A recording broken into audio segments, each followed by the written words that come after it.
possibility now. And yes, there's a whole world of workplace design and workplace experience within sort of the corporate world, but co-working are the ones leading the way. Matthew Drinkwater is a UK workspace and hospitality leader known for shaping community-led co-working. With a background in hospitality and property, he brings a people-first yet commercially focused approach to a flexible workspace.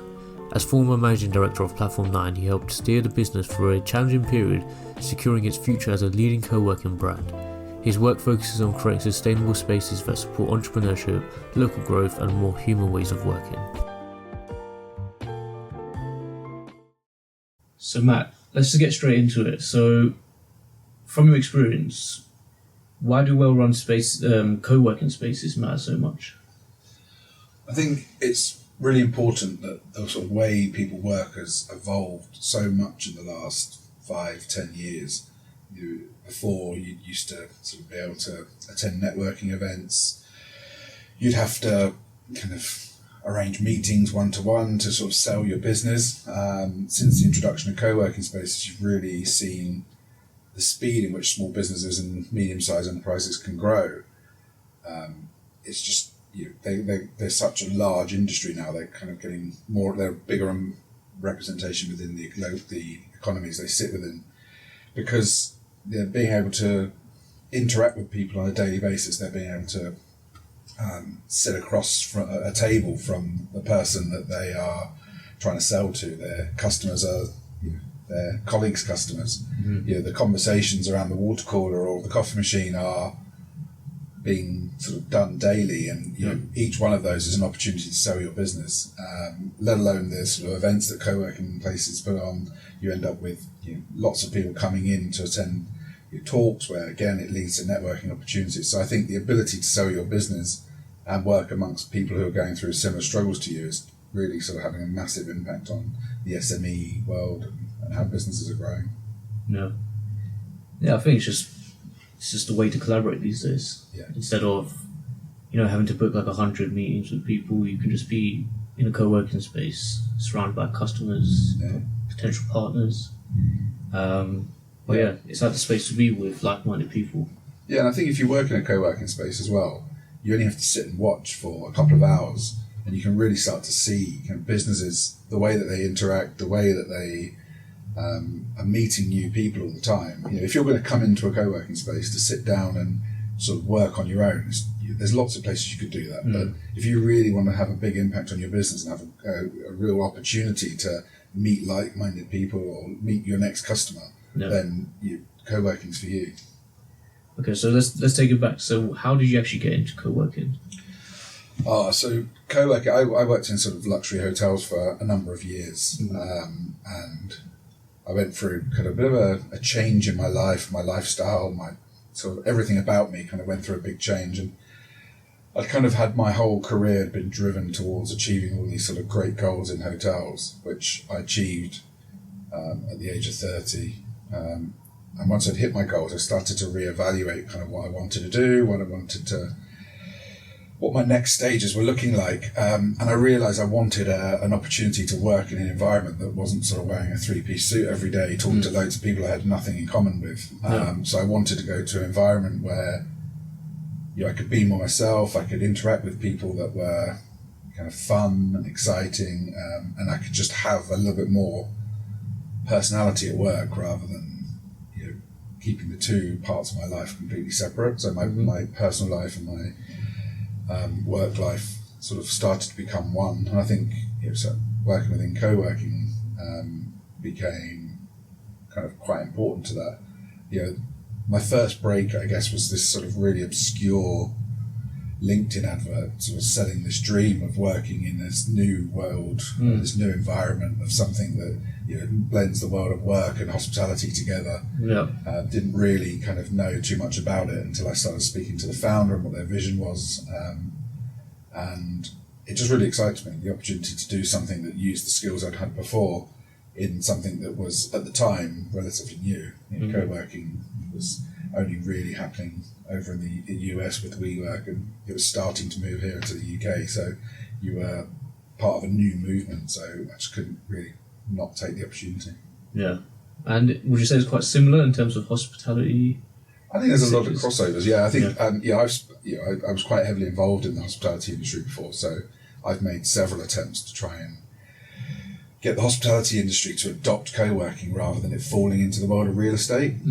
Yes, we are offices. Yes, we're in commercial properties, but the reality is we are far stretch away from being your kind of sort of white box, your big neon lights, your banks and banks of desks. It's a lot more than that, and I think actually it has more in common with the hospitality industry than any other. And I think the hospitality industry should be doing everything they can to embrace co-working in just a way that I just don't think they are. We should be at their awards. We should be at their kind of having a seat around their table, negotiating our kind of industry within hospitality.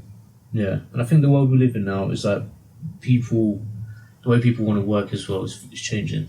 People don't want like an empty room with a desk and just getting on with it. They want a bit of character in the room, and people want to express their creativity, and I think that's what co-working spaces are doing quite well now. Yeah, it always used to be when I was in hotels, hotel room and bathroom and all the other sort of amenities always had to offer something that people couldn't get at home. It had to be a step above that. Yeah. And then what you saw in the world of kind of interior design for homes, where people were catching up, people were basing their houses on hotel rooms. They were copying the technology they were seeing there. Yeah. And I think that's kind of moved across to the co-working world. It's kind of reverse engineering. People have got a home they're wanting to see more of in the office. Yeah. They're not wanting to go in and see your suspended ceilings and the same grey carpet that you see in every office and the same desk and the same office chair. They want personality. They want to be able to relax like they did during COVID.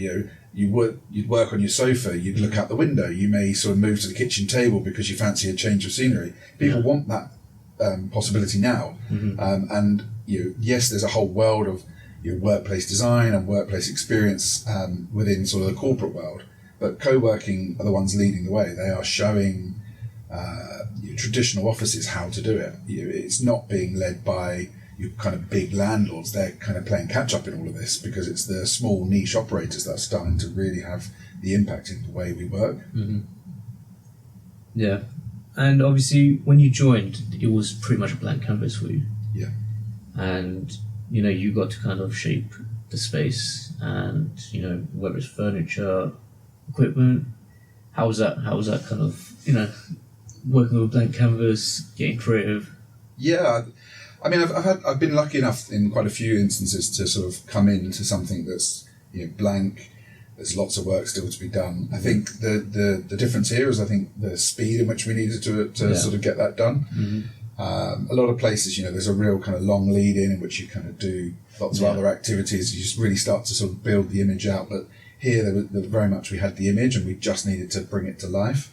And there's some evolution around learned experiences from previous workplaces I'd been at before, where you kind of knew things that had worked or hadn't worked, so you could bring that experience to make that process a little bit quicker than it needed to be. Yeah.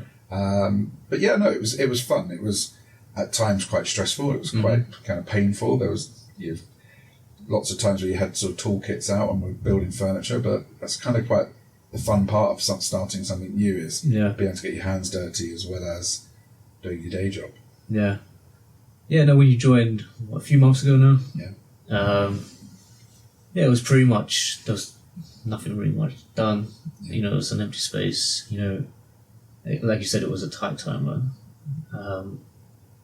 But you joined, next thing you know, like a few weeks later, there was tables, there was furniture, TVs coming in, monitors, 3D printers. Yeah. So just on that, like, what do you think makes a good working space? I think there's a multitude of things. I mean, I've had the unique opportunities in the past of being able to spend time investigating this and reading books and studies and speaking to experts in their field. I've had quite a privileged opportunity in that when it comes to the world of co-working. And I think there's like a multitude of things. You have to get the design right. Your design's a big, important part. The space that you're building has to reflect the audience you're trying to appeal to. There's no point in creating an IKEA workspace if that's not what the people you're trying to approach are interested in. If you're looking for a luxury workspace, something that's kind of flat pack furniture isn't going to appeal to them. But on the flip side of that as well, if you make a space that looks and feels super expensive and like you're walking into like a Mayfair nightclub, then you're not going to appeal to people who live within the working community. Like here, this isn't going to be the same sort of thing as eating at a fancy restaurant in St James's. This needs to appeal and feel like the environment that we're in and the community we're trying to serve. People need to feel at home, they need to feel relaxed, and they need to feel represented within the space that they're in. And I think there's lots of things. You need to have the opportunities, you need to have the equipment that can service your business. We're lucky, and in many places I've never had the opportunity to create the fabrication and makers labs that we have here. So having sewing machines and embroidery machines, having a 3D printer, I mean, that's been a real interesting part for me to sort of learn all about 3D printing. The t-shirt printers, these are all kind of new technologies, and it's coming from a community that is known for manufacturing and producing great wonderful things, and I'm really looking forward to seeing, once the Enterprise Hub is up and running, just seeing what sort of products fly through the space, what people create, what people kind of sell, and it's just going to be such an exciting process to watch small businesses go from concept to being able to manufacture a product and have it sold by the end of the week. That's something I've not come across before. And I think it's the fact that you can do all of that and it's quite affordable. When you compare it to other spaces, you're looking into starting prices of 3 digits, right, 3 figures. So here, the amount of things we have to offer, from like the 3D printer to the sewing machines, there's a lot to offer. So just coming back to, like you was mentioning, like it's so important to kind of design the space around your audience. How important is it that that the members feel welcome and actually like you're trying to serve them? I think you as I said, you have to really feel like this is a space that's for you. I think if you're looking for a co-working space, regardless of where it is or who it is, you have to walk in and feel that this is a place you can see yourself working. One thing I've always said to people, whenever I've shown people around here or shown people around other workspaces, you always have to see yourself working here. This isn't something you want to aspire to, or you see something as it's different to what you've worked in before. You need to see if it represents you, or it represents your business. I think you need to feel comfortable bringing your clients into the space. You need to feel that it represents you as a brand. And I think sometimes that gets lost. I think a lot of co-working spaces who are out for one purpose, which is to make money. Certainly in some of the B Corp spaces where they try to claim that they're sort of driving people, profit and planet on equal measure. The reality is they are still commercial businesses. People didn't set them up to serve the community they're in, and I think that's where the Enterprise Hub is different. It's been set up to have an impact within the community it sits within. So it needs to reflect that community. So who would you say will get the most value out of this kind of co-working space? I think if you are a real sort of grassroots entrepreneur looking to create something new, and you're not sure about how to do it, you've always wanted to start a business, but you've never had the opportunity to. I mean, Trampoline and the Enterprise Hub go hand in hand. There are business drop-in centre. We have business drop-in one-to-ones. You can get mentoring and support. There's capsule learning so that you can sort of learn as you go on how to create a business and how to sort of grow your business, on top of sitting alongside like-minded people who are going through the same struggles in starting up a business. They have the same. You can learn from each other. You can network. You can find that your customers are sat opposite you, and I think that is invaluable when you're trying to start a business. I think You don't want to be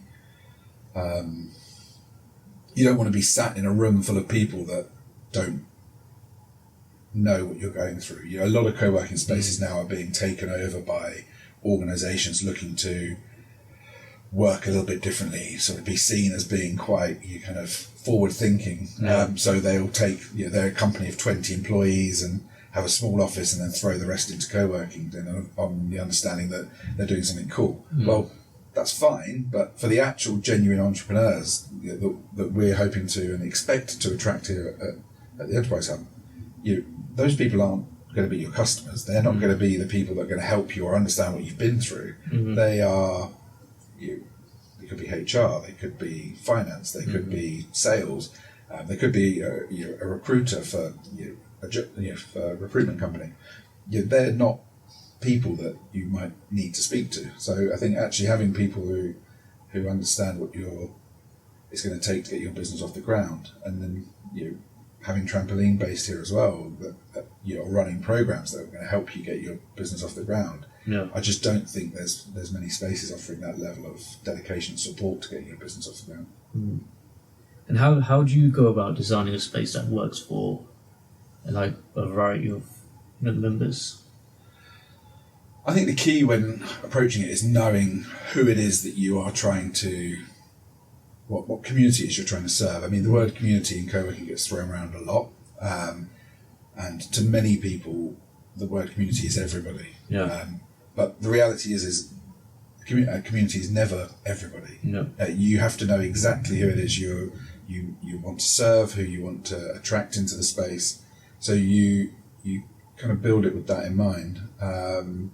And I think until you're really crystal clear in exactly who it is you're opening the space for, you can't even begin to start designing it and planning it. And I think that's where so many go wrong. They think that starting a co-working space is you can get the design, you get you keep it kind of vanilla, you keep it in the middle, you kind of don't go too far one way, you don't go too far another way, you keep it looking like a showroom, and then therefore you'll appeal to everybody, because who doesn't like this well-designed space? But in my experience, you can never make a space that appeals to everyone, so why would you make something so boring? Why not add the personality for the people you're trying to attract? But again, it's always about knowing exactly who it is you're trying to serve. Yeah, and I think that the Enterprise Hub does that well. Like, we know who our target audience is. And, a lot of research was done beforehand with our service users, what they were looking for. And most of them said it's ongoing support, because, we do 6 to 9 month business support programs. But essentially after that, they're like, how can you help? We want more support, but there's nothing to offer. So, with the Enterprise Hub now, they have access to all the facilities. It's not just a co-working space, it's beyond that. You've got the fabrication lab, podcast studio. So all of these, resources are to kind of further their business. And it's all in one package, like in one space, which, I'm sure there's other co-working spaces that offer it, but like we said, we're very specific with our target audience. Like, we know who we're targeting. And that's minoritized entrepreneurs from minoritized backgrounds. But we're not limited to that. We're open to all entrepreneurs who have a small business. You could have a large business. If you're looking for a space to work, then Price Hub's open. And I think as well, there's not many spaces where your main business can be operating from the co-working space, for instance, and then one day you decide the next stage for your business is to produce merchandise. You might want hats or T-shirts. So you can take a week pass and come down and create merch for your business. I mean, there's not many places you can decide, tomorrow I need 50 mugs with my company logo on to go to this, this fair or this show that I've got to sort of present my business at. And you can actually come down and make the mugs yourself for a fraction of the price somebody else is going to charge you to do it. So you don't have to be an expert. You have to have some understanding of how to use the kit, but you can you mix and match. You don't have to. Even if you don't, there's always going to be someone. Oh, please. Yeah, someone just show you how to do it. There's tutorials on all the machines. So I mean, it's just not many places you can kind of have that level of ability. Yeah, so I feel like most places will have the popular kind of, if you need a meeting room or a co-working space and then maybe a recording studio, but then it wouldn't really, branch out into, there's a heat press, there's a 3D printer, there's, what else have we got? The mug. Oh, we do mugs, you can do water bottles, we've got the embroidery machines, you can do hats and hoodies, and you do tote bags. It's just... Button, stitch, I don't know some of them, There's just so many. There's just so many pieces of kit that you can essentially produce whatever you want. I mean, I've seen somebody producing dog bandanas here. It's just amazing to see things that you just wouldn't even think of coming through the space. The 3D printer. I've seen everything from sort of vases to coasters to boxes that you can store your equipment in. It's just I've even seen toys being produced in there. Christmas decorations as well. Yeah, Christmas. Yeah, we've got some of those. We printed our own Christmas decorations this year. Which is coasters. Toys as well. I've seen Christmas presents being printed. That 3D printer. It's got a laser print cutter in there. Yeah, engraver. There was like a pen feature as well. You can draw. So you can load up an image of something you want to be drawn. And the machine will draw it for you. I mean, that to me. I don't even know if we've got to that point, have we? No, I don't think that's actually been used. We haven't really pushed that as much. But you've got a vinyl cutter, so you do a pattern of words that you wanted printed to push onto a hoodie, and it will cut the knife. You use the knife function to sort of cut it out of vinyl. But you can engrave. You can laser cut, so if you want accurate cutting, you can do that as well. And I think the best part is you don't need to pay for everything. You pay for what you need to use. And that is quite rare as well, to be honest, because most spaces will make you pay a membership that kind of involves everything. But if you're not using everything, then why are you paying for it? And that might hold you back from signing up. But here you can, pay as you use this, the facilities. And it's subsidised as well. So we offer subsidies. For us, we want, unlike a lot of businesses and workspaces as well, we actually want more people that are on subsidy memberships than we want non-subsidised. That's the drive and the hope. So we're not trying to sort of exclude, or we're not implying so many rules and quotas and limits that there's going to be very few subsidised memberships. We want the other way. It needs to be the majority, and that's what we want. So we're just clear on who our audience is and who we're trying to support here with, the space we have. So moving on to the next question.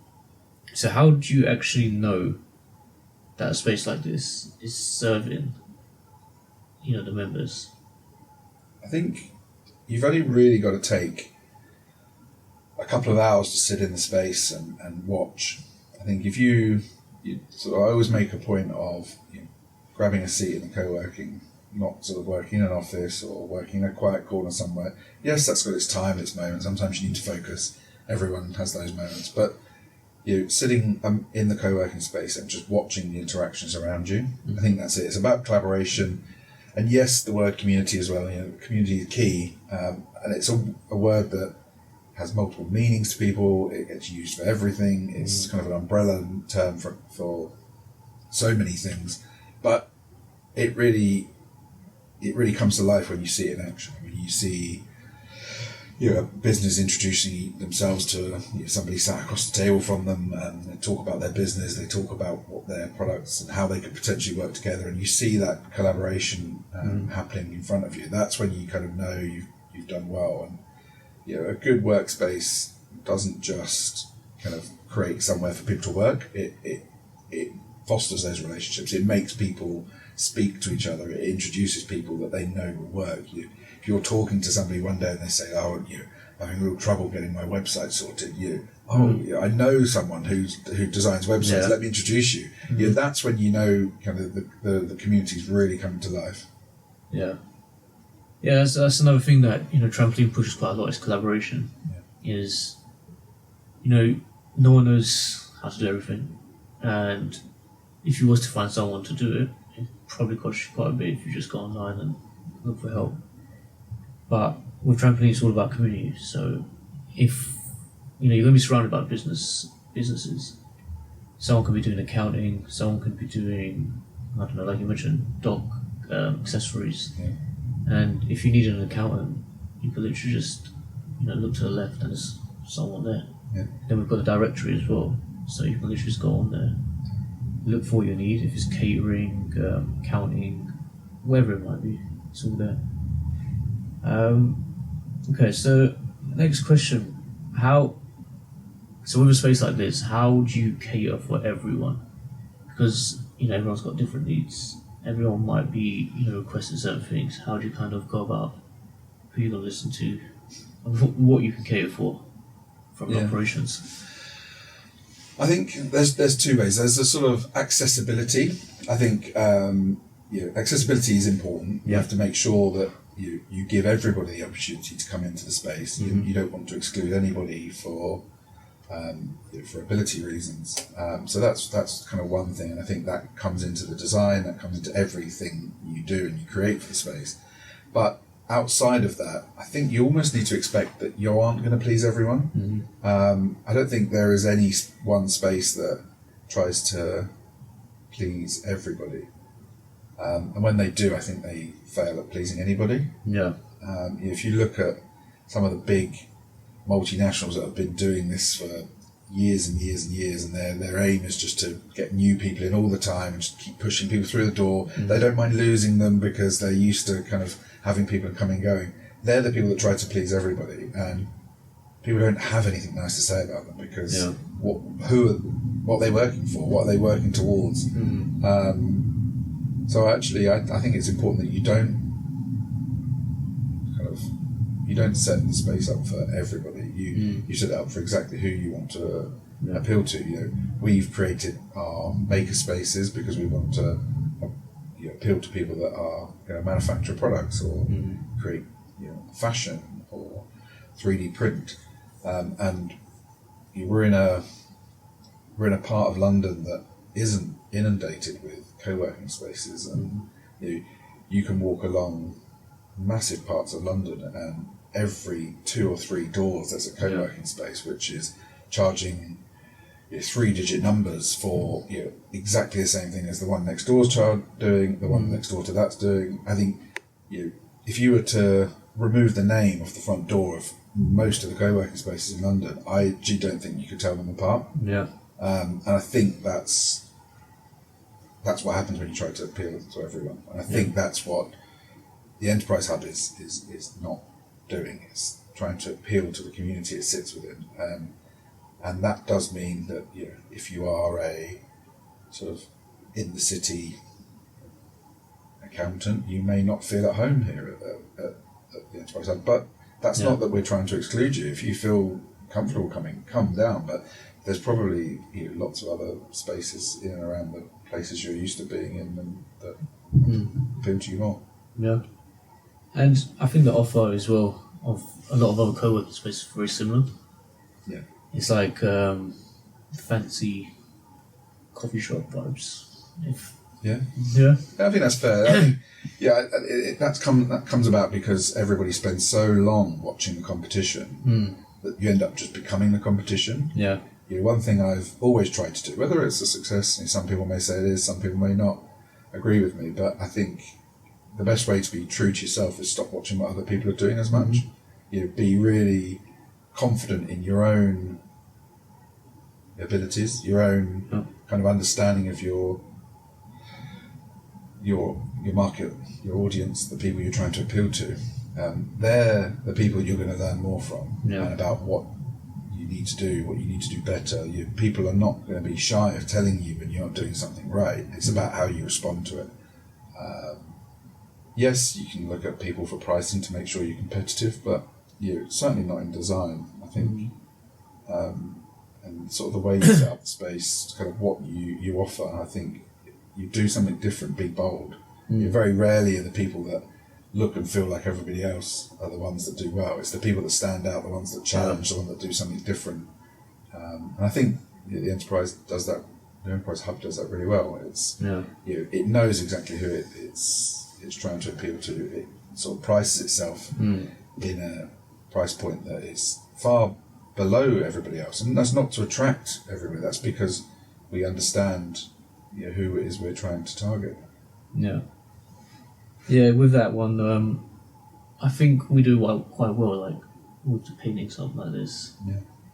You know, we don't try to, you know, like if we was to copy other spaces, we'll have a picture of the Big Ben, maybe, or the, you know, like landscapes but, you know, I found Claudine mentioned when designing a space, she wants our colours everywhere. Yeah. And, you know, I actually said, you know, but if everyone's using it, maybe that's not a good idea. But she said, this, you know. Yeah.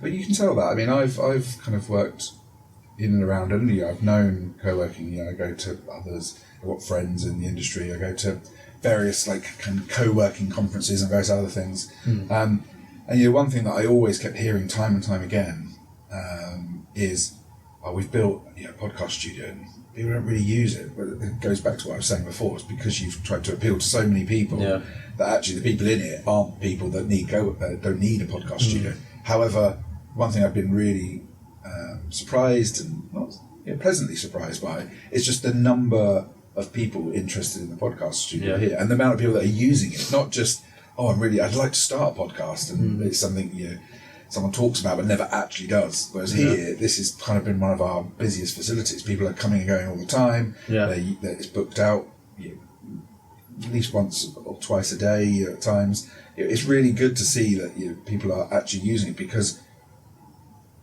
we know who it is we're appealing to, and I think a lot of these spaces have got a business mix that podcast studio isn't needed. And we call it a podcast studio, but we're quite flexible in how you use it. So we've had people promote books, so book promotions, make social media content. You know, we've had people come in. I had one guest who wanted to record music, rap. So, you know, it comes back to not moulding the space to, into like one fixed way. Because there's a lot of podcast studios that might just be set up just for pure podcast recordings. But here, you can move around the chairs. We're gonna. Oh yeah, and I've seen it in co-working as well, where people who are really set in what they want it to look like and what to deliver. They build all this really expensive, spend hundreds of thousands of pounds designing the space for something they believe is going to work. Yeah. And then in a year later, are either kind of going back to their board or to the landlord or whoever it is that's sort of funding it and say, I need more money because that didn't work. And they then have to rip out hundreds of thousands of pounds worth of design and build and fit out to put something new in. Whereas actually the ability to be agile with the space and understand that whilst you may think it's going to be used like this, you're not arrogant enough to think that it's the only way it's going to be used. There are people that have other needs beyond what you kind of set out to use it for. So I think that ability to remain agile is vital. Yeah, and just being open-minded with it, really, because I set this space up a lot myself. So when I've walked past and people are moving everything around and playing around with everything, I'm thinking, what's going on here? But then at first I'm like, what's going on? But then if you're open-minded about it, you kind of see the potential. Yeah. And when I saw someone coming to promote their book, they were putting plants there and here. And I was like, that's definitely something that it could be used for. Yeah. From a marketing perspective as well, like maybe, letting people know that it can be used more than just for a conversation, really. It can be used for promotions, content. I think a lot of people, a lot of the people I've worked with or have come across in the past would be almost offended and a bit sort of hurt that people are trying to change what they created.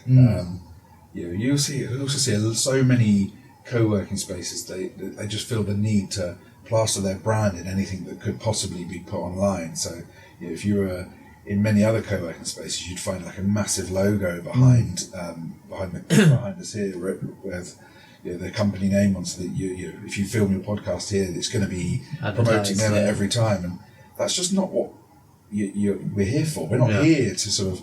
No one's paying to have your logo on the back.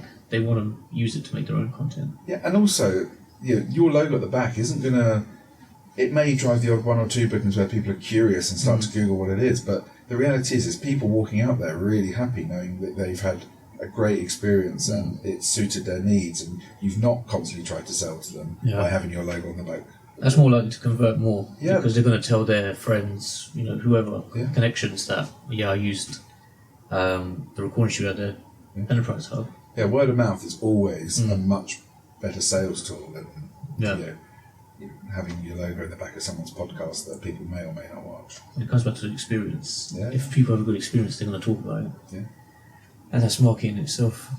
The next question was, looking ahead, what potential do you see in the Enterprise Hub? Oh yeah, that's just, it's like, without sounding too cheesy, it's almost, it's endless really. I think the ability to create spaces within communities that people try to avoid, for whatever reason, some of the big names in co-working aren't kind of focusing on Elephant and Castle until Elephant and Castle starts to get sort of regenerated and stuff like that. That's just wrong in so many ways. Grassroots businesses come out of all communities, and I think having space within where we are now, there's just so much opportunity and so much entrepreneurship, so many different types of business coming through. I'd like to see more. I'd like to see us do this in other boroughs that equally get ignored, and other communities that aren't being represented. I've lived in different parts of London, and yes, you see it. The moment the council or investors start to spend more money on a space, you can guarantee one of the big co-working spaces is going to be there. But who was the one that was there before that money was there? That's the sort of questions that should be being asked by these communities. Yes, you support them once they're in because it's something new and fun and it should have been built. But it's places like this that were there when the investment wasn't there. We're trying to help them. I think we support local businesses as much as we can. We try to always support small businesses over and above anything large, and I think people should do that when they're picking their co-working space. I'm probably a little bit biased, and it's really easy for me to say that sat here now, but support the ones that were willing to support you when you were starting out. We're not in this to sort of build an empire of co-working spaces so our founder can sort of relax on an island sort of with a cocktail and sort of watching the sunset. That's not kind of the aim. The aim's to have an impact within the community, and the community needs to support that in the best it can. And I think that's already where it's headed in terms of I know that Claudine's Ventures is looking to bring space like this to other boroughs, and as we know, there's many communities that are underserved. So it's not just Southwark. There's plenty of communities that could do with a space like this. We've got a lot of fancy spaces around, but not many that have this kind of offer. No, I agree, and I think as well it'd be really good to start understanding what other areas we can concentrate on. This is new for me, seeing the level of sewing machines and other equipment that we've got here, and I've really enjoyed learning about that and seeing how people use it and see how people are using a space like this to start businesses that would have cost them thousands in equipment to get started.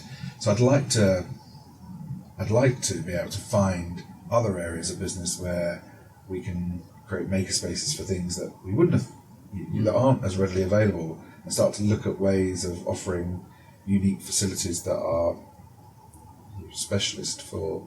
It might be that you have a focus on wellness, you have a focus on health sciences, and I don't know. I think that I'd really like to be able to target boroughs and councils based on kind of what sort of creativity we see coming out. People bunch creative industries all together in one, and you can't create one creative space because creatives are inherently creative. One creative versus another, they want completely different things. So it'd be really good to be able to spend more time researching kind of new spaces. I know there's everyone's looking for the next big thing in this kind of this world, but I think it'd be good to it's led by someone like us. Yeah, I think one thing we are missing is like more of an art, painting, creative space. I know there's a lot of demand for that. Maybe a photo studio for people that want to do product photography. Yeah.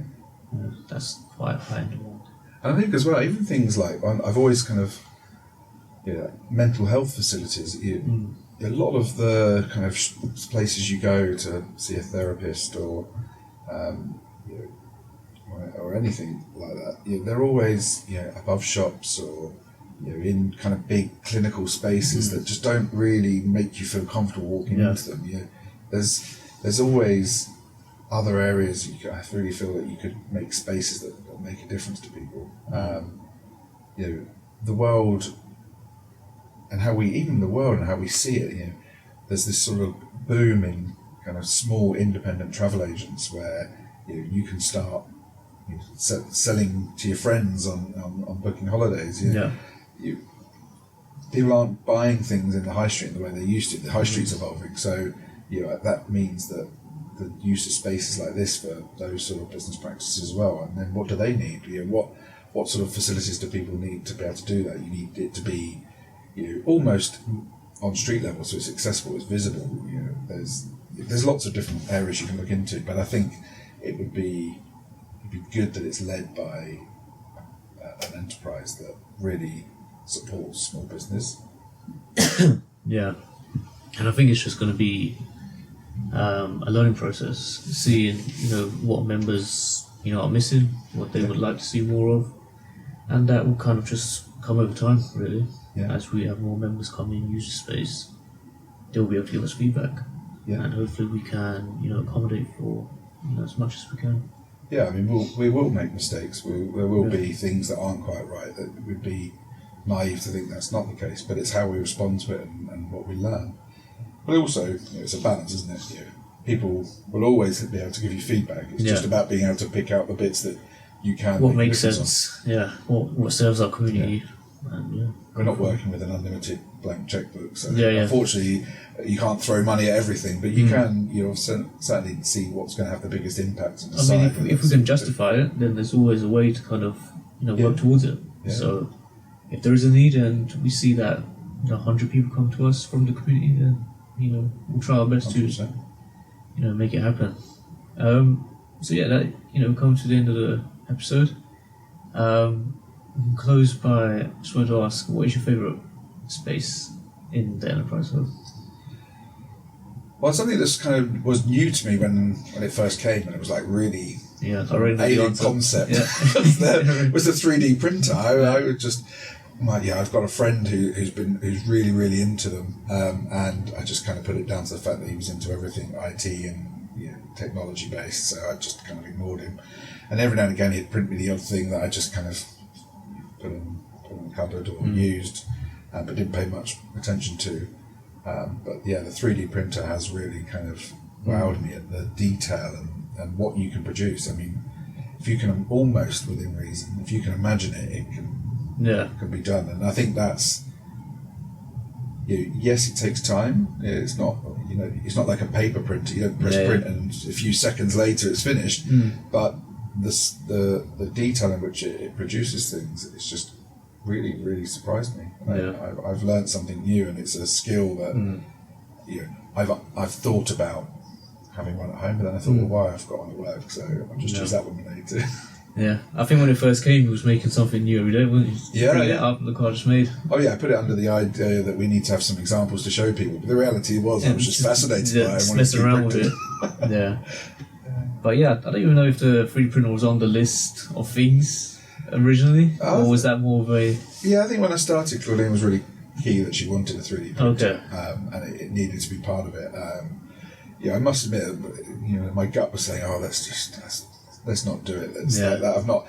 I don't really know much about it. Is it really in demand? But actually, it's been one of the, as we've been touring people around the space, people have been really impressed and intrigued by it. It's been the one thing that people stop and want to talk about more than and it's not your basic one, is it? It's quite... Oh no, this bamboo.